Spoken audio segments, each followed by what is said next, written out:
Hi praise lord. దేవుని పరిశుద్ధ నామానికి స్తోత్రం కలుగును గాక. ఈరోజు దేవుని వాగ్దానము కీర్తనల గ్రంథము 147వ అధ్యాయము 3వ వచనము.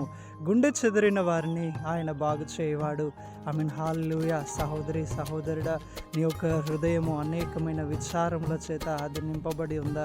మనుషులు నిన్ను చేసిన హేళన, నీకు కలిగిన అవమానమును బట్టి, నిందను బట్టి, అవును, వారు మాట్లాడిన మాటలను బట్టి, మన సొంత వారే, మన ఇంటి వారే, మన కుటుంబ సభ్యులే, మనం ప్రేమించిన మన స్నేహితులే, మనం ఎంతగానో ఇష్టపడిన వ్యక్తులే, కొన్నిసార్లు వాళ్ళ ప్రవర్తన చేత వారు మనల్ని గాయపరుస్తూ ఉంటారు. వారి మాటల చేత మనకు వేదనను కలుగజేస్తూ ఉంటారు.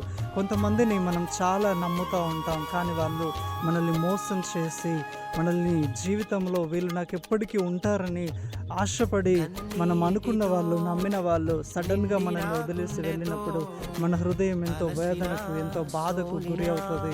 అలాంటి సమయంలో చాలామంది డిప్రెషన్లో వెళ్తా ఎలా బయటికి రావాలో తెలియక సతమతం అవుతూ, గుండె చెదిరిన హృదయంతో ఏం చేయాలో అర్థం కాక సతమతం అవుతూ ఉంటారు.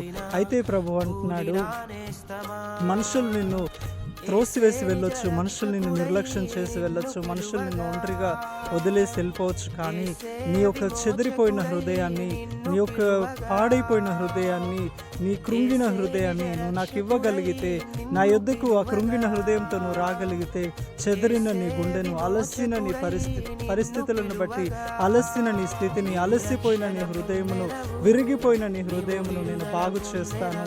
నీకు నెమ్మదిని, నీకు సమాధానాన్ని నేను ఇస్తాను. నీకు కావలసిన ఒక ఆదరణను నేను ఇస్తాను.